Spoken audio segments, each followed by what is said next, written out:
Hey everybody, welcome back to another episode of Movie Mayhem. I'm Donnie Shields, and joining me today is my co-host Chase Morgan Hulett. Chase, how are you doing this evening? I'm doing well. How are you, Donnie? Not too bad. I was trying to figure out, every introduction you try to make special, but then it just sounds the same. And then when I try to switch up words, then the words don't come out properly. And that happens all the time, as you know, being a fellow podcaster. Chase, where can people find you at, by the way, before we start this podcast? You have to stay with the script. But no, I am on Instagram at Chase Morgan Hulett. Donnie and I do a podcast called The Golden Review, which is on Spotify, but it's also on Instagram at The Golden Review. And then my company, True Light Pictures, is on Instagram as well as YouTube. And we're trying to get videos posted on the channel, which has been difficult because there's only one of me. There needs to be a couple more of me, and then things can get done. So, but no, Donnie, stay on script. Don't go off script. That's my advice. Well, the thing is, we always go off script, so we can't really. Yeah. And plus, there's really no script sometimes. So, Chase, now, honest question, okay? You've met me once in real life, but multiple times over the phone and over Zoom. What's more scary, clones of you or clones of me?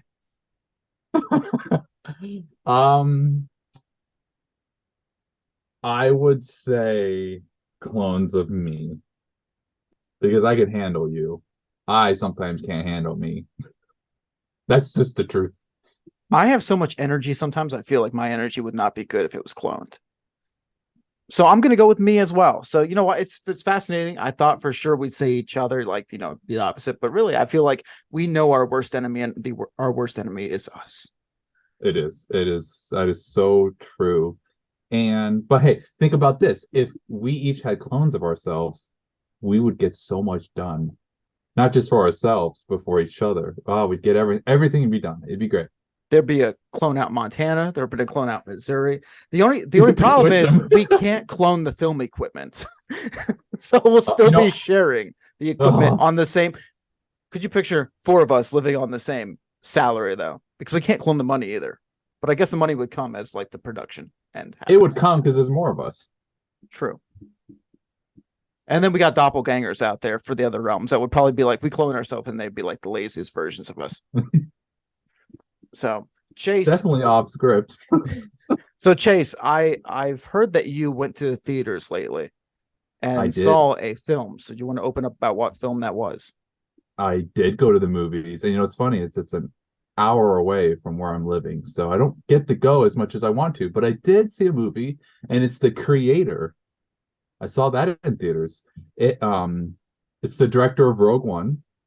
And it stars John David Washington, which is Denzel's son, which he was in Tenet, I think. I might be wrong on that one. But no, it follows. It's against the backdrop of a war between humans and robots with AI. A former soldier finds a secret weapon, a robot in the form of a young child. And he kind of helps the child escape from what the humans are doing to AI. And I wanted to see it because it looked really good, but I can tell you for me personally, it was an amazing film. Definitely worth seeing in the theater. The visuals are really well done. It's not the Fast and Furious action-packed film you think you're going to get when you look at the trailer, but it has enough action in the movie to keep you going, but it has a really good story, and it paces itself really well. Like, it unfolds everything that's happening. You don't really guess too much. You just sit there and kind of enjoy the ride. It's a really beautiful film. And when it comes to action films, sometimes you want that brainless action, I call it, where it's just cars flipping and explosions happening, just pretty much a Michael Bay film. You want that kind of action because you don't really have to think. But this one, it introduced the action enough. It didn't do it too much. So it was like you didn't want too little, but you didn't want more. It had the perfect amount, which I like it when action films do that. And I'm a big sci-fi person anyway. Like, I'm a big Star Wars fan like you are, and I love the Alien movies. And so this film really kind of showed you what AI did with humans and the war and all that. It was kind of the aftermath and them trying to figure out what to do with this intelligence that has been created. And so I personally loved the film. It was an interesting take on AI. It wasn't so much, it was different than I thought it would be. And I think it's going to be different for like if you see it or anyone, because I think it's just, AI is the bad guy and all that. And in the film, and I won't spoil it too much, but in the film, AI is not really a bad guy. Each have their own faults in a way. It's kind of like when we talked about on the Golden Review between Frankenstein and his monster, like you can kind of see both sides in some effect. So that was really great. And I'm going to make this comment, and this might upset people and might even upset you, but this film, to me, and my fiance agrees, that it had a better sound than Oppenheimer. Okay. I mean, I don't think there's anything wrong with that. Honestly, I was waiting for you to say it was better than Avatar, and then I would have to come through and strengthen it. I was waiting for that one. That would have been the upsetting one. Unlike when we were on set, and again, going off a little bit off topic, but Giovanni, if you're out there saying that Avatar 2 had PlayStation 2 style graphics, that upset me a little bit in Missouri. So hopefully he's listening. Yeah, Giovanni. No. Chase, I am actually glad to hear that, because now I had intentions of seeing it. I don't know if I'm actually going to get to the theaters to see it, but saying that the sound really inspires and draws that out of you, like that's a theatrical performance and experience that you need. Do you feel like that kind of slid in and replaced Dune on the schedule? Because remember, Dune was supposed to be out by now, or like coming out this week. So do you feel it's a Dune-esque movie in which, and I'm not saying it's going to profit as much as Dune will, but do you feel like it was a perfect replacement for this time of year that is Duneless? I like Duneless. What a word. I think so. Dune is beautiful, cinematography wise and sound wise for sure. And I think this one definitely, when it comes to sound, it definitely meets the pole. Now, this film is really known for filming on a Sony camera, which costs like $3,200. They were really advertising that the camera they use is a very affordable camera for young filmmakers like myself and you and anyone out there. And they were really selling it. So if you're on social media and you're kind of seeing about the creator and the camera, they were really selling that idea that, hey, you don't need a huge red digital camera or an Alexa Mini to film a great film. You just need a good story, and there's more to it, but they were trying to make it seem like, hey, you don't need what they're telling you need. And I really like that they did that, but they also had the lenses that we don't. They have those high power lenses. In fact, the biggest advice I got about cameras is it's not the camera body, it's the lens you have. That's the most important. Buy the camera, rent the lenses. Remember that. But yeah, this camera, excuse me. Yeah, this film, when it comes to cinematography, I don't know if it's as good as Dune when it comes to cinematography. I think it lacks a little bit. I'm not 100% sure what that is. It's still pretty. So if you watch it in theater, which I hope you do, or anyone watching this, I hope you go watch it. It's still beautiful. It's still a great film, but it's not as uniquely shown as like Dune or Blade Runner 2049. I don't think it's Oscar worthy for cinematography, but for the sound, it is. You know what I do find to be Oscar worthy, at least coming up, it sounds like, and it's interesting because we're going to see how much the Academy values historical pieces this year. Because you have Oppenheimer, which I'm going to say is going to win some awards flat out. It's going to happen. But we have Napoleon coming out here soon. And I don't know if that's next week or the week after. So it's going to be interesting to see this upcoming award show and award season. Chase, I did go see, and I know I'm not going to go too much into spoiler territory because I'm going to have my friend Matt Hummel come on the podcast, but I did end up seeing Five Nights at Freddy's. And before anybody wants to jump at me, I never saw or never even played the games Five Nights at Freddy's before going. It was one of the things where my girlfriend was like, hey, I watched all the YouTubers play this game. And then Hummel was like, we watched all the YouTubers play this game and have played that game. So I was like, okay, I'll go test it out. I really have enjoyed it. I've watched it 4 times since, once in the theaters, 3 because I realized then it was streaming on Peacock, which we already had the service for, so I wasted money at theaters. But when I say wasting money at theaters, I really didn't waste it because it was still an experience. But I could have sat back and watched it for a lot less cheaper at home the first time. It's on Peacock. Good to know. It's on Peacock. But boy, that is such a weird streaming service name. They need to do something about that. Sorry, tangent. So to go along with that, Chase, I also dove into the Conjuring universe and saw Nun 2 recently. Lucky you. Lucky me. And I know I got a little bit of clapback online for liking the Conjuring series. It might or not came from the Hulett household, but it happened. So the Nun 2 I saw, but Chase, I was very disappointed. I know I should let you talk about a film that you've seen recently, but I was very disappointed in Expendables 4. You saw Expendables in theaters? Oh god. I saw Expendables 4 in theaters.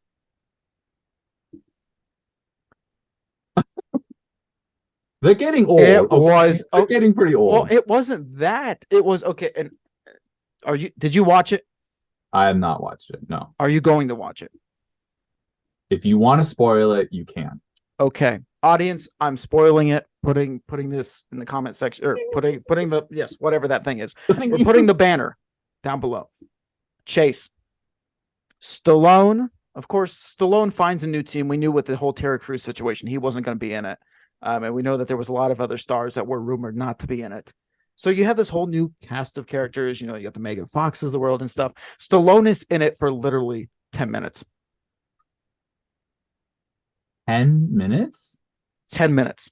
Well, all the doctor appointments that he has, he couldn't make it to the film. So old man joke. It is a typical Chase. When you watch it, you'll be like, did they just pull a G.I. Joe? And then they kind of reverse it at the end. But that's exactly how it went. And I don't know did you watch the G.I. Joe movies? It's been a while. They came out in like 2010, right? Around that time? 2009, 10. I was in high school, so yeah. Channing Tatum. Channing Tatum. Guy. Yes, yeah, Magic Mike. So you know how like in G.I. Joe, he was Joe, and then they just basically offed him to open up the second one, and then it was The Rock's movie. Yeah, pretty much. This became it was basically Meg 2 and Beekeeper movie. Because, and again, I love the actor, but he can't lead the show the same way. You know, you can't lead it the same way as Stallone. And we all went there expecting the action stars, and they kind of got pushed aside, and then Stallone completely got pushed out of the picture. So I was very upset. And then there was bad writing. There was corny jokes, which you expect some corny jokes with those old school action movies, but these were really bad. It was, and even the graphics were bad. Bad, yeah. So I gave it a 2 out of 10. I really did. It was bad. It was bad. It was worse. Let me go back on the channel. Which one did I hate worse on the Golden Review? It's Fred Astaire. Fred Astaire. Yes, but the tap dancing was still better, I think. Well, Fred Astaire wins. The issue. Expendables 4? Fred Astaire. Well, it's there, but it's just a little bit higher. And it was disappointing to say the least. So I do not recommend Expendables 4. Do not watch the 1 through 3. Personally, watch 1 and 2 and then stop if you want to. That's my personal opinion. 3 didn't bother me. And the only reason 3 didn't bother me is because I had Mel Gibson, and I like Mel Gibson. But either way, like they were still decent enough films, even 3. Like it was something where you could put on in the background and just watch it and be like, okay, maybe you tune back in every now and then. There's nothing about this film that I tune into. Megan Fox wasn't good looking enough to get me to be like, yes. Like, after 2007, she went downhill. Sorry, Megan, if you're watching this, but it's true. I don't know if her acting went downhill, though. I don't know. Oh, we're talking about acting? Yeah. I don't know if she had it. Well, we were, but you know what? Yes. Either way, the answer is yes. Now, I have to ask, since you mentioned Expendables, what's your favorite John Wick movie? Because that's a 4-movie series that is going to have a 5th one coming out, and that's going to be the final one. So out of the 4, which one's your favorite? Number 1, the original. Really? Okay. I like 4. Now, number one was my favorite for a while, but then number four came out, and you've seen it, obviously, but the shot that, there's a defining moment in that film where it's my favorite, and it's the top-down shot when he's fighting everyone in the house and the camera's just looking down. When that moment hit in the theater, I was like, you know what? This is my favorite John Wick movie. That was pretty cool. And I don't like stairs. That movie has ruined stairs for me. Like, that was like a 5-minute shot of him just falling down the stairs, I swear. But I have a couple shows that I watched that I'd like to bring up to you. Number uno is I saw Meg 2. I watched that on HBO Max. I kind of regret it. It just wasn't the movie that it was supposed to be. First off, the T-Rex is in the cover, like on the movie poster, and he's in the movie for like 5 seconds, I swear. And the whole time I was watching the movie, I was just waiting for that to return. But then secondly, this too many people having people problems, and I'm trying to watch a shark movie. I don't know.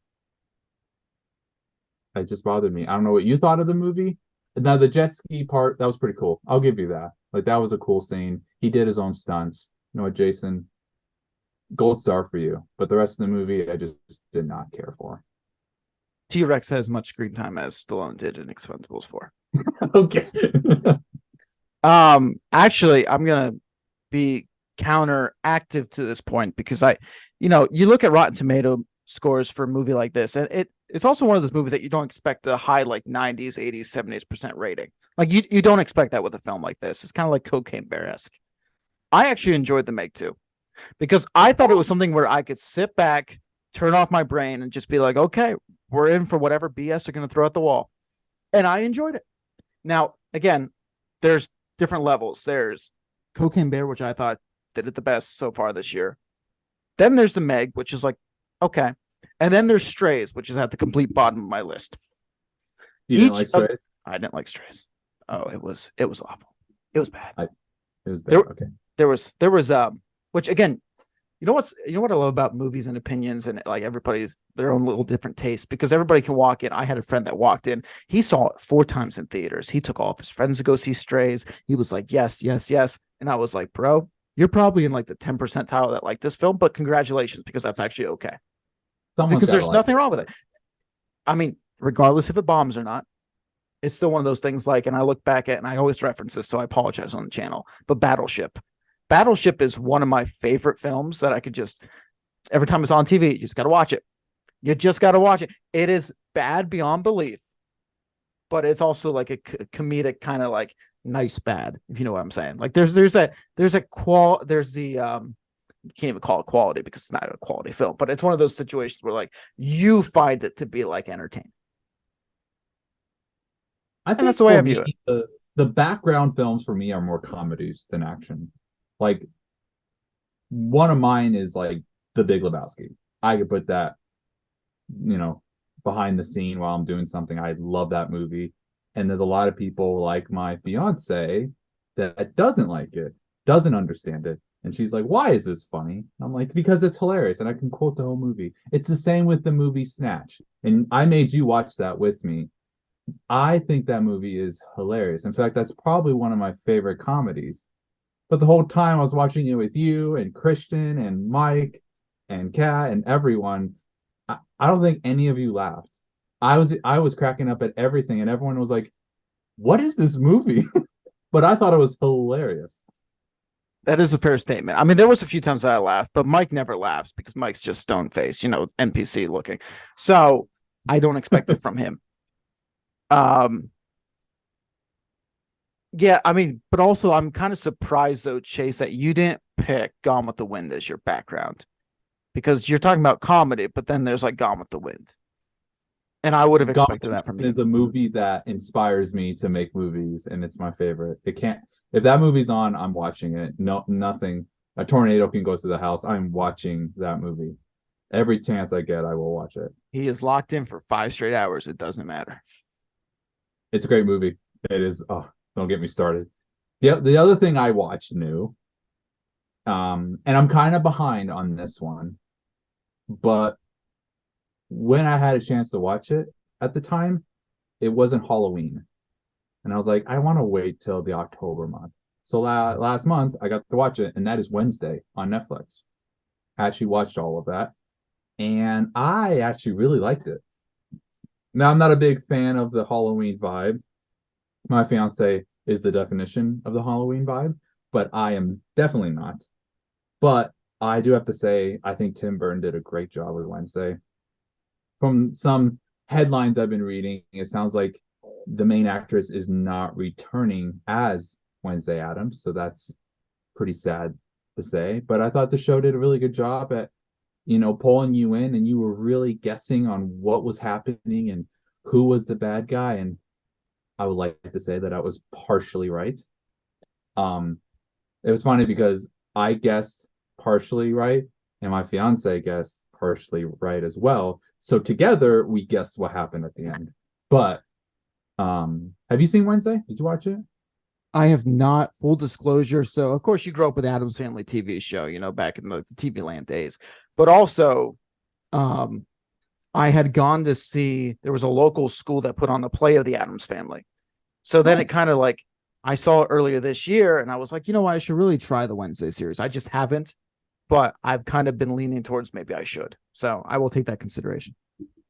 I would, because it was a really good show. It took me, sometimes you just say, oh, I'm going to watch that show and never get to it. But it just takes you that one little click on the button, and you gotta get through like the first few minutes or the first episode, and you're right in. But this one, you were in it right away. Like, you got into it. And I think it's because of her performance. She did such an incredible job as Wednesday. In fact, the original Wednesday Addams from the show that you mentioned earlier, I think said that she did a great job as well, which that's a great greeting when the original and you're replaying that character says, hey, you're doing a good job. That's always a great feeling. What do you think about, and I don't know if you saw the advertisements for the new Priscilla movie, Priscilla Presley? Oh, okay. Because we are not that far removed. And this is one thing that I love and I don't love about Hollywood at the same time. Like, we talk about remakes and stuff like that, but there's also, we're just coming off maybe 2 years. Has it been 2 years or just 1 year since the Elvis movie? But either way, we're moving on to this 2021. Okay. But either way, we're 2 years removed from the Elvis movie. I just wonder how much a Priscilla movie is going to take away from the Elvis movie too. Because you're telling two different perspectives. So it's going to be interesting who they put in like a good light. It's A24, which I really like A24. They do really good films. And so I'm not sure. I actually never really looked into this film that much. The Elvis film with Austin Butler, it was a good film, not how I thought it would be. But the director of Elvis, he has a very specific style. Kind of like a Wes Anderson has his own style, and Scorsese has his own style, and Bay has his own style. So once you kind of get used to that style, I think you can get into the Elvis movie. But Priscilla, I never really looked into what it was about or anything. But you have those films that are like independent films that are made on the side that actually are better than the blockbusting films that are out in theaters and winning the Oscars and whatnot. It's kind of like a movie called Lizzie. It came out probably 4 years ago. It is about Lizzie Borden, and it's like a specific side of what happened. And I mean, in the film, she kills her parents, like one of the myths or one of the theories. And so that film was really good, but you don't hear about it. Like, it was in a festival. I think it was in the Cannes Film Festival, and that was it. So I think those side films actually do a lot better. So I think Priscilla might actually do really good. Who knows? And also on my list to run through a little bit, I had A Haunting in Venice, which actually, if you watched anything on the Murder on the Oriental Express, or I forget I think it was Death on the Nile was the second one. Death on the Nile, yep. This was by far the best of the three. Oh, really? I absolutely love this one. Of course, it has that horror kind of twist to it that that whole like spirituality and kind of like science fiction-esque, but it was very, very fun to watch, and was trying to find out what was supernatural, what wasn't. And they did a really good job kind of towing that line. Well, I love those movies. I mean, Death in the Nile wasn't that great, in my opinion. It was really, I could guess it really easily. Like you knew what happened and who did it. But Kenneth Branagh is one of my favorite members in the Hollywood world, I guess I'll call it. I don't want to call him my favorite director, but I really love what he does with Shakespeare. And he brought Thor to us. And he's one of those directors that kind of dipped his toe in everything, just like Jon Favreau, Star Wars, Disney, Elf. And then you have Kenneth Branagh, who did Marvel, he did, and all this stuff, kind of dips his toe a little bit in everything, but he's really good at Shakespeare films like Hamlet. Hamlet films over 4 hours, and it's every single line from Hamlet. That's a rabbit trail, but no, I've been wanting to see A Haunting in Venice. I just never got to, but it looks like it's on Hulu. So if you have Hulu, go check it out. I don't, but I am dating someone who does, which is a great thing about dating. One of the great things. You gotta marry me. I love that coming from the background and just hearing a voice from like in the far distance, as if she's speaking to you right now. She's in my head. She's in your head. Apparently she's in my head too. But a final one that I'll give an honorable mention to, and I did say kind of late summer, Gran Turismo. I thought they did a great job with the translation of, and again, never played the games. This is one of those video game based things where I just never played the game. I wasn't big into the racing and stuff like that on the original PlayStation. But I had a buddy that was, when I was down in New Jersey for the weekend, saw it with him. He was like, man, this is just like the video game. This is just like, the story that we heard about this guy coming from just racing on a game and being able to kind of take it up a notch with the big leagues too in the racing world. So it was fun. It was a fun little watch. That's awesome. I had no intention to watch that movie. I think it's the same. Like the only racing game I play is Mario Kart, and I rule at that game. But yeah, I just never I heard about the game and all that, and it has Orlando Bloom, and that's really cool. But other than that, I didn't really want to see it that much. But was it worth seeing it in the theater, or would it just be a movie that you can watch at home? It's a movie that you could just watch at home. It's not something like, it's cool to see the graphics, and it is cool to hear the roaring of the engines in theaters, but it's not something where you can't. It's not a Top Gun style experience when it comes to the revving of like the engines and stuff like that and the sounds. So that'd be my personal opinion. But then there's some people that would be like, no, you need to see it in the theater. So you take it's out of theaters now, so you can't do that. So if you're listening to this podcast, well, you know what, you missed that opportunity. So here nor there, doesn't matter. Unless you have a home theater yourself and are rich and famous, then go ahead, play it for yourself. Exactly. The last show I wanted to bring up that I watched was The Chosen season 3. Now, I've mentioned before about The Chosen, I think on this show before, and I've watched season 1 and 2, and I took a break, and it took a longer break until it got on Amazon Prime, which is where you can watch all 3. I think you can watch the first season on Netflix, but on Prime you can watch all 3. And season 3 was probably my favorite. They did a really good job. They started, getting into the ministry, and they're still doubting and questioning. You kind of see the struggles that the apostles have with following Jesus and all that stuff. But you get to see Jesus walk on water. And that's really cool how they filmed that. So if you have Prime, Donnie, or viewers, go watch The Chosen season 3. Season 4, I looked it up, comes out February 1st of next year. So that will be streaming on Angel Studios. And once that's done, I think it takes a little bit, but then they put it on Prime. So it was a good season. Have you watched that show at all? I have never seen The Chosen. Heard a lot of good things from you, from other people, but I've not seen it. There's things that bother me about it, but there's things that I do like about it. So it's kind of like it weighs itself out, in my opinion. If you're trying to learn about the Bible, that is not the show I'd go to. I wouldn't choose any show. I would just say, go to the Bible. Go to the Bible, know what happened, and then go watch these shows, because all these shows are just an opinion. They have some truth in it, but it's just an opinion and how they believe it happened. So that's just my opinion.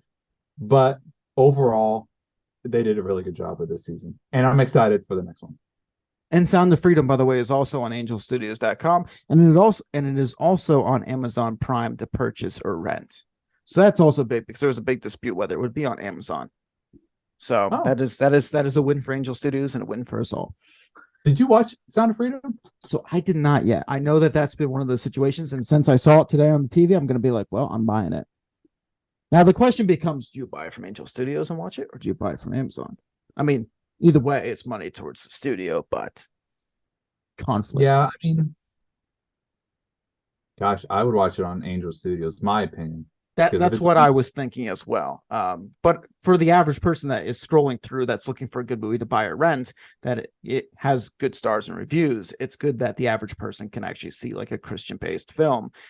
Even though it's not like, even though the topics aren't necessarily Christian-based, it has a good story, if you know what I'm kind of saying.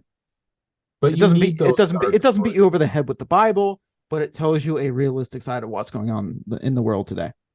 Yep, and you need those dark stories as much as you see. I call them Hallmark films, which are just like snowflake Christian films. Where God, it's the time of year. It's that time of year, Chase. Don't you bash the Hallmark films? But as much as you need those films, you really need films that show darkness and there's light in there.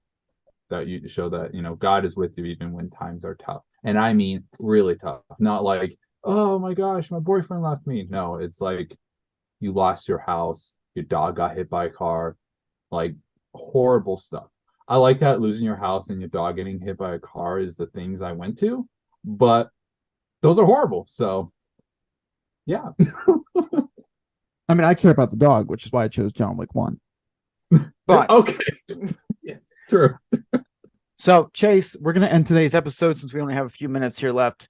I have a game prep for us today, and the audience is probably wondering what game. And Chase, I'm sure you're wondering what game. What game? So today, ladies and gentlemen, we are playing over or under. Over or under. Which means I'm going to ask you a question, and you will give me the over or the under on this. So, Chase, first question. You know that the Marvel movie is coming out, The Marvels, correct? Yes, unfortunately. Yeah. Okay. Yes. I think we're on the same page. There we go. Unfortunately. Okay. That was a question. Thank you, everybody. Over under. It is projected to make $75 million this opening weekend.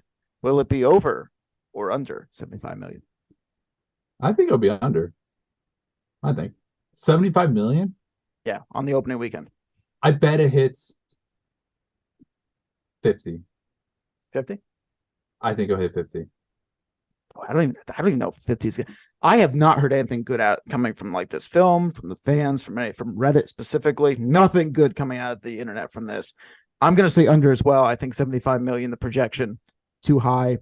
And this is coming from a film that did make, quote unquote, $1 billion from the first Captain Marvel. So let's see how far it drops. Black Panther 1 made over $1 billion. Black Panther 2 barely edged out, like less than $1 billion.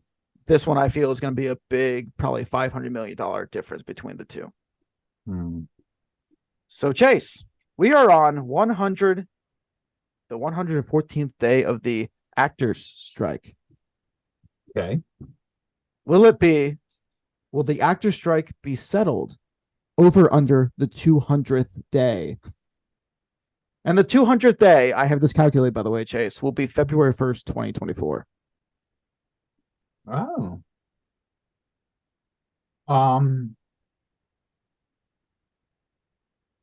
I think it's going to reach 200. You think it's going to reach 200? So you're going over. 200. I'm going to say, depending on how these holiday films go, depending on how much the studios want to, I think it's smart to do under. So I'm going to do under. I think it'll hit about like 150-ish probably. We'll see. I keep getting the Yahoo article saying, well, this is the final and best offer. Well, is it? Because you said that it's about like a month ago. So we'll see what the studios decide to do and the actors agree upon. And our final over-under question, Chase, the Hunger Game film is coming out, as we know, in 2 weeks. It is projected to make $50 million on the opening weekend. Will the Hunger Games spinoff, or should I say prequel, make over under $50 million opening weekend? I think it'll make over. Not much over, but I think it will. And I think it's not because of this film per se, but I think it's because of the Hunger Games series in general. That those movies were really good. It's kind of like Top Gun. Everyone loved the old Top Gun. So when the new one came out, it was support. So I think people are going to go for support more than the actors or the story. Because honestly, I watched the trailer when I saw the creator in theaters, and it didn't look that good. It just didn't look that great. Maybe I'm wrong. I don't know. It was like the one book I actually didn't read in the series, and it just didn't look that great. So, but I still think it's going to go over, maybe like 10 million over. So Chase, I'm a big fan of the Hunger Games. I'm actually going to choose under. I think it could have potential for legs, as far as like what we call in the film world, like legs. Like you mentioned, Top Gun. It didn't always make its money opening weekend. It didn't make it the second weekend, but it continuously built towards that $1 billion. I think it could have legs, but the issue is I think we are removed from the Hunger Games world after this few years, and it's not going to be it's not a Star Wars pool, it's not an Avatar pool where you have these strong fan bases. You had an accumulation in the Hunger Games because they were year after year after year produced. So I think we're just slightly removed from the Hunger Games era of what was nostalgia for me being a teenager. And now looking back, I'm 27 and too old. So I think it will be under 50 million. All right, we'll see who's right. And we have those written down, so etched in stone. We will see. I will tell you what the loss will be afterwards, and what the punishment shall be for this game. So, guys, please guys, thank you for joining us on this episode. Chase, where can people find you at? Like I said before, on Instagram at Chase Morgan Hulett, and then our Golden Review podcast is on Spotify, so go check it out. Yeah. Thank you guys for watching Movie Mayhem. Tune in next week. Tune in all the weeks. Go back and watch former episodes. You do you. Thank you for watching.